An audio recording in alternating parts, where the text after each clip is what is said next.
Opa, queridos, muito boa noite. Espero aí que vocês tenham tido um feliz virada de ano, né? A passagem de ano de 2022 para 2023, né? E aproveitar para agradecer a todos vocês por todo esse momento, que seja um momento de reflexão. Espero que as coisas tenham ido muito bem e que a gente possa, né, dentro disso, ter uma boa virada e passagem no começo de ano mais esperança, mais renovado. Então a gente poderia aí, quem sabe, né, já desejar a todos dias melhores. Bom, partindo dessa discussão que nós estávamos fazendo e partindo de alguns pontos que valeriam a pena a gente fazer, eu queria justamente trazer hoje, no assunto abordado, algumas discussões sobre, né, a questão da falência e recuperação judicial. Eu acho que é um bom ponto para a gente discutir, é importante a gente trazer essa baila, né, esse momento de discussão, justamente o ponto de falência e recuperação judicial. Perfeito? Pois bem, quando nós falamos nessa questão da atividade empresarial, nós bem sabemos que essas atividades empresariais, quando executadas, que têm como fito o lucro, obviamente, essas atividades sujeitas há um risco. Né? O lucro não é certo, por mais que você tenha um objeto definido, nós já caracterizamos muitas vezes o que seria a empresa, né? Essa atividade de realização, né, de uma atividade empresarial protegida pelo ordenamento pátrio, né, que traz aí para nós algumas discussões muito pontuais a respeito de como fazer, como proceder. Definimos o conceito de empresário, nós trouxemos aí como é que se define empresa, alguns títulos de crédito, são elementos necessários para que a gente traga à baila, né, essa discussão que ela é tão importante para nós. Mas a empresa, ela na verdade, quando ela se exerce, e aí ela tem uma personalidade própria, nem sempre, né, obviamente, o sujeito que exerce a atividade empresarial é o mesmo sujeito, se confunde com a empresa. Não é essa a regra. O objetivo do ordenamento é justamente partir de uma premissa que o sujeito ele tem uma personalidade perante a sociedade e a sua empresa tem outra personalidade com obrigações, deveres e direitos diferentes, diversas disso. Mas pode muito bem uma empresa que está exercendo a sua atividade empresarial, ela não conseguiu ter o seu papel que é desempenhar, que é justamente obter o lucro, se autossustentar e prover ali, né, ganhos, né, ter ganhos com a atividade executada. No Brasil, dadas as grandes cargas tributárias, dadas as grandes burocracias na implementação e manutenção de empresas, nós visualizamos isso com muita clareza. Então, realmente, nós temos aí um problema bem comum que muitas empresas elas não conseguem atingir, né, a bem da verdade, a satisfação, o sucesso, né, a sua constância e a sua sobrevivência diante de um mercado, né, cada vez mais concorrente, mais ali, né, competitivo. Então, realmente surge um instituto de falência e também um instituto de recuperações para empresas que estão próximas de falir, evitar que venha a falência. Os institutos de recuperação judicial de falência, eles estão previstos desde 2005, já existia anteriormente, mas o fundamento legal dele atual é justamente, né, a Lei 11.101 de 2005, que ela é chamada de Lei de Recuperação e Falências.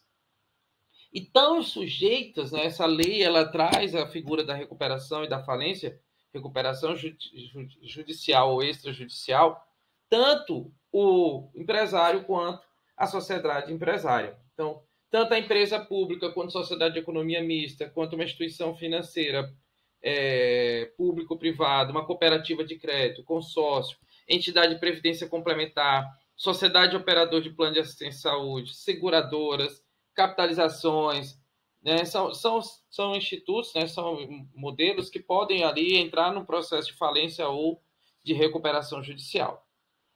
Obviamente, vale dizer para nós que essa figura da falência e da recuperação judicial, ele tem a previsão lá no seu artigo 2º, mas a gente tem que entender que esse artigo, existem sociedades que não são ali, né, sujeitas a isso. Agora, surgem algumas perguntas, obviamente. Né? Nós já sabemos que a figura do empresário e a sociedade empresarial, eles passam por um processo de regularização, de matrícula perante juntas, enfim, você realmente é verificado nisso. Agora, o que é que acontece? Se o empresário irregular entra no processo de falência, ele pode utilizar a lei de falência quando ele não está regular, ou seja, ele está numa condição de irregular, não fez os devidos trâmites legais, para a falência, o empresário e a sociedade empresária, mesmo os irregulares, eles podem estar submetidos ao processo de falência, mas eles não podem fazer o uso do benefício da recuperação judicial ou extrajudicial. Né? Então, assim, a recuperação é um instituto, né, conferido ao órgão ali que preenche alguns requisitos, né, que a gente possa colocar, né, como regularidade, já não ter sido incluído a um regime de recuperação e uma empresa ou empresário, sociedade de boa-fé. O cara que cria uma empresa, né, que tem como objetivo, claro, derrubar ou entrar, fazer que a empresa venha falir, utiliza a empresa para fins escusos, utiliza a empresa para ocultar, deturpar, né, seu patrimônio ou fazer ali atividades ilícitas, esses empresários não podem se beneficiar, né, desses institutos. Mas quando esse empresário ou a sociedade empresarial entra no momento dessa circunstância, o que acontece? Ela percebe que vai ter que entrar com o processo de falência, o que resta para ela? Olha, neste caso, a gente tem que saber onde ele deve ingressar. Onde que deve ser ingressado a sociedade empresarial que entra, né, em um processo de falência, né, ou recuperação judicial? Em regra, o entendimento legal é justamente que é o local do principal estabelecimento do devedor ou da filial da empresa quando sediada fora do Brasil. Então, assim, considere-se o principal estabelecimento onde o empresário exerce o maior volume de negócios, né, ou de maior expressão patrimonial, de onde parte suas ordens regularizam todo o movimento. Agora, como tudo no direito, o juízo de recuperação e de falência, ou seja, para que a gente possa fazer isso, ela vai seguir dois princípios: o da indivisibilidade e o da universalidade. Então, o que acontece? Queridos, um sujeito que entrou no processo de falência, ele deve a vários credores, deve a várias pessoas. Esse sujeito, quando ele ingressa no processo de falência, não adianta um credor entrar em um juiz, outro em outro. Não. Se está no processo de falência, tudo vai correr, todas as ações sobre aqueles bens relativos e dívidas daquela empresa vão correr em um único local. E aí o que acontece? Todas elas serão processadas em um único juízo. Isso graças ao princípio da indivisibilidade. Já pela universalidade, todos os credores do devedor comum devem concorrer no mesmo juízo. Ou seja, eu sou um credor, ou seja, tem uma empresa X aqui que faliu, ou está no processo de falência, está no processo de recuperação judicial, e ela tem um débito para mim. Eu chego, olha, meu Deus, essa empresa me deve. Como devo fazer? Como devo proceder? Aí eu já percebo que outros credores já ingressaram contra ela na vara X, na comarca. O que me resta? Eu posso ingressar numa vara diversa? Não. Eu devo concorrer no mesmo juízo a respeito disso. Agora, isso no juiz, né? Que geralmente as varas elas têm o juiz de processos falimentares. Algumas ações, algumas dívidas, porque lembre-se, o sujeito que vai entrar em falência é porque ele tem dívidas que ele não consegue pagar. Ou seja, vai ter prejuízo, né? Vai ter credor que vai estar no prejuízo. E a recuperação judicial, ele tem dívidas, mas se tomar devidas providências, ele pode vir pagar essas dívidas, mas não vai ser da forma como se esperava que fossem pagas. Então, o sujeito ele deve para vários tipos de credores. Algumas dessas dívidas não vão estar submetidas a esse juízo que vai ser ingressado geralmente. Então, se eu tenho uma empresa, imagine hipoteticamente que eu, Rafael Pimentel, eu possuo uma empresa relacionada à venda de, venda de produtos domésticos. Então, a venda de produtos domésticos, eu compro de determinado fornecedor uma determinada quantidade de produtos, de determinado fornecedor B outro tipo de produto, determinado fornecedor ser outro tipo de produto. Eu tenho pessoas que trabalham na minha empresa que vendem os produtos, né, que eu consigo adquirir pelo fornecedor. Então, o que acontece? Eu tenho que pagar o fornecedor A, o fornecedor B, o fornecedor C, tenho que pagar meus empregados, eu tenho que pagar ao Estado, à União e ao município os impostos. Vejam, eu tenho vários credores, né? Eu tenho que pagar ao proprietário do local onde eu exerço meu estabelecimento comercial. Então, será que todos esses credores que eu acabo de citar, que eu devo pagar, fornecedores, A, B, C, trabalhadores, a União, o fisco, né, eles devem ingressar no mesmo juízo falimentar? Não. Alguns casos não serão precisos passar no juízo falimentar. Exemplo, causas de ações trabalhistas. Ele tem uma situação que ele entra na justiça trabalhista, lá é apurado, lá é verificado a existência de uma dívida trabalhista, confirmado que realmente há uma dívida trabalhista com o trabalhador, esse crédito vai ser habilitado num processo falimentar. As causas fiscais, que aí também pode ter o local próprio, né? Então, nós temos situações que cabem, né, fora do juízo falimentar. Mas, veja, ainda assim, na hora de dividir o que eu tenho aqui, eu estou devendo 200 mil reais, eu só tenho 100 mil para pagar essas dívidas, eu vou estar ali na lista, né, de pessoas que vão, né, de credores ali admitidos. Ou seja, esses são credores que podem ser admitidos. Agora, tem credores, ou seja, tem pessoas que eu posso ter dívida que eles não vão ser admitidos nos processos falimentares. Por exemplo, são os credores titulares de despesas que fizeram para tomar parte na recuperação ou falência. Então, assim, tem sujeito que ele se tornou credor para tomar parte no processo de recuperação e falência. Então, ele quis ali se beneficiar da circunstância. Então, ele se torna um credor não habilitado, né? Não admitido, né? E aí existe um momento que é muito oportuno para se verificar quais são os créditos, né, que são habilitados, que são cabíveis para essa circunstância, né? Quais são os momentos ali. Num primeiro momento, verifica-se se primeiro a empresa ou a sociedade empresarial ou empresário, ele pode ser ali realmente o que está pretendendo ser objeto de falência. Se for, vai ter um processamento de recuperação judicial ou vai ser decretada a falência. Quando decretada isso, vai ser nomeado, obviamente, um administrador judicial e aí ele vai verificar os créditos que são apontados, né? Ou seja, as dívidas que a empresa tem para realmente poder quitar. Uma vez verificada, tem dívida contra o credor A, credor B, credor C, tudo mais, publica-se isso. Os credores que não forem colocados nessa lista, queridos, eles têm um prazo de 15 dias, contados a publicação dela, para apresentar seus créditos perante o administrador para serem habilitados. E aí, eles sendo verificados esses créditos, eles podem ser questionados ou não.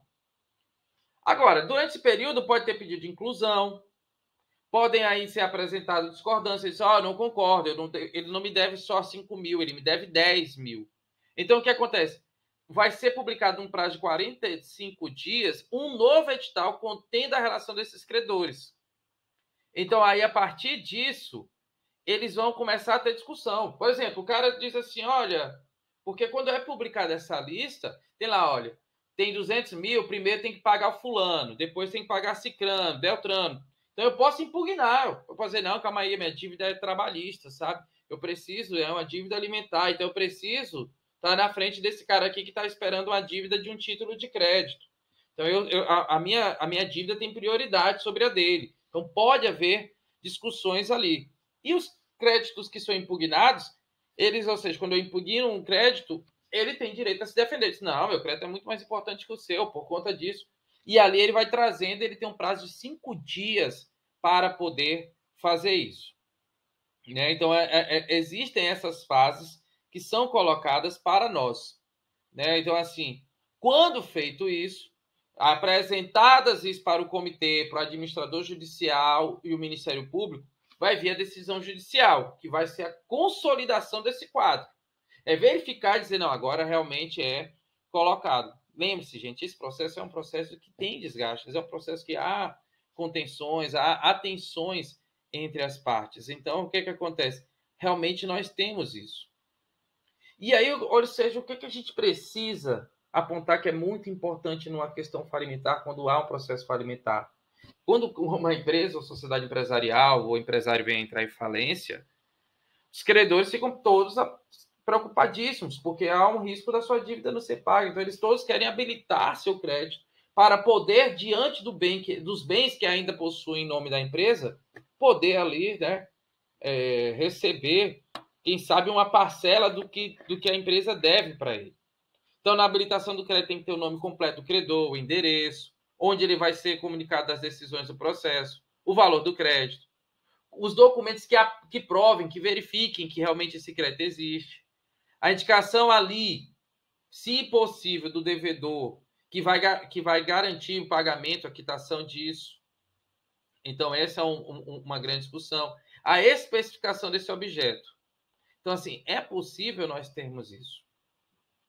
Eu já mencionei para vocês, né, agora há pouco, que quando o juiz verifica um processo de falência ou de recuperação judicial, ele pode vir nomear uma figura dentro do processo que é chamada de administrador judicial. E a escolha é uma pessoa que seja de confiança dele, preferencialmente que seja advogado, economista, administrador, contador ou empresa especializada. É uma função remunerada indelegável. Então, assim, o administrador ele recebe por aquilo. Ele pode, ou seja, o cara ganha, né? Tem vários administradores judiciais aí à disposição no mercado. Eles ganham 5% do valor de venda dos bens ou dos créditos submetidos à recuperação. Então, se tem lá de créditos submetidos a uma recuperação no importe de 50 mil reais, né, 2.500 reais ele recebe. Se é de 100 mil reais, 5 mil reais ele recebe. Então, veja, ele tem assim. O administrador pode receber, nesses valores de até 5% do valor do crédito, ele pode receber só no final do processo? Não, ele pode receber 60% desses 5% no curso do processo falimentar e 40% somente após a realização do ativo e o julgamento das contas. Então, assim, olha essa figura judicial, né, que ela existe. Então, o que acontece? Eles têm funções a serem desempenhadas, eles recebem por isso. Eles vão cuidar do processo falimentar, também não é uma coisa tão simples. Ele vai ter que verificar, enviar correspondência para os credores, vai ter que fornecer todas as informações que os credores interessados queiram saber quais são os outros créditos, dar os extratos do livro do devedor, ele vai poder exigir informações, vai elaborar a bendita relação dos credores, vai consolidar esse quadro. Quando necessário, vai convocar uma Assembleia Geral. Né? Então, se necessário para periciar valores ou o que quer que seja dentro do bem, ele pode contratar, mas com autorização do juiz, empresas especializadas ali para auxiliá-lo. Ele pode se manifestar nos autos. Então, assim, há uma série de atribuições que podem ser colocadas para esse administrador. Então, é uma figura bem importante. Nós temos, além dele, a figura do comitê de credores. Mas eu lembrei de uma coisa. É possível que um administrador judicial, só antes a gente não estar no comitê de credores, ele pode ser destituído. Se ele não cumprir suas obrigações, ele pode, se ele for omisso ou negligente, o juiz pode nomear um novo administrador. E ele destituído, ele não pode exercer o cargo em novo processo de falência ou recuperação. E nem pode se candidatar como membro do comitê de credores. Você também não entra. Ao contrário, né, o órgão, a figura do administrador judicial é uma figura que existe nesses processos de recuperação e de falência. Agora, existe uma outra figura que nem sempre está presente, porque é um órgão facultativo, pode existir ou não. Quem vai decidir se ele vai existir ou não são os credores. Ou seja, se tem várias pessoas que têm dinheiro a receber ali daquele devedor, então eles podem decidir, além da figura do administrador judicial, ter um instituto que é o comitê de credores. Então existe essa figura também. A figura do comitê de credores é facultativo, ele pode estar tanto na recuperação judicial quanto na falência, eles vão verificar se é conveniente para a instalação dele ou não.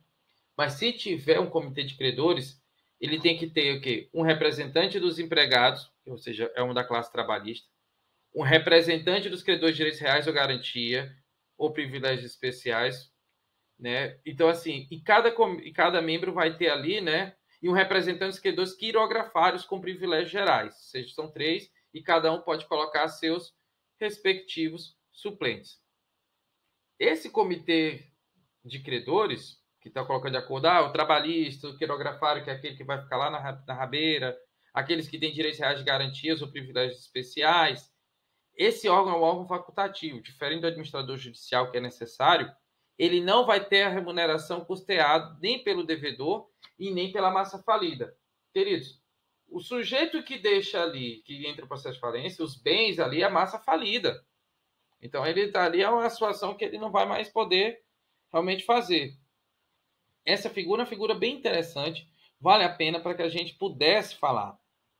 E aí é claro que, como nós temos várias pessoas que têm direitos a receber desse devedor, ela pode existir também um mecanismo dentro disso, que são as assembleias gerais dos credores, né? E elas ali podem ser feitas, seja quando o juiz chama, nos casos que a lei autoriza, seja a pedido de credores, desde que seja pelo menos 25% do valor dos créditos. Não é o valor, não é o 25% de credores, de quantidades, mas 25% do valor do crédito. Então, se o cara deve 1 milhão e eu tenho 250 mil, eu posso já ter, né? Basta ter ali 25% do valor total dos créditos. E aí é passado todo o processo, passa pelo Diário Oficial, jornal de grande circulação, tem que dizer data, local, a ordem do dia. E quem preside, obviamente, é o administrador judicial e um credor pode lhe secretariar, né, de dar ali uma assistência naquele momento. Então, existe essa figura da Assembleia, né, para isso. Bom, pessoal, eu queria trazer isso para vocês nesse primeiro momento. Acho que dá para a gente ter umas discussões, a gente verificar o que é falência, o que é recuperação judicial, né? Como é que funciona a figura do administrador judicial, quem é que pode entrar no processo de falência de recuperação judicial, quem é o comitê de credores, né? Que são coisas que a gente buscou trazer nesse momento para que vocês possam, né, analisar e verificar aí quanto a essa discussão. No mais à frente, a gente pode se aprofundar um pouco mais de recuperação judicial e a gente falar um pouco mais que nesse a gente quer ver um plano de recuperação judicial. Em algum momento eu vou trazer isso para vocês também. Tudo bem?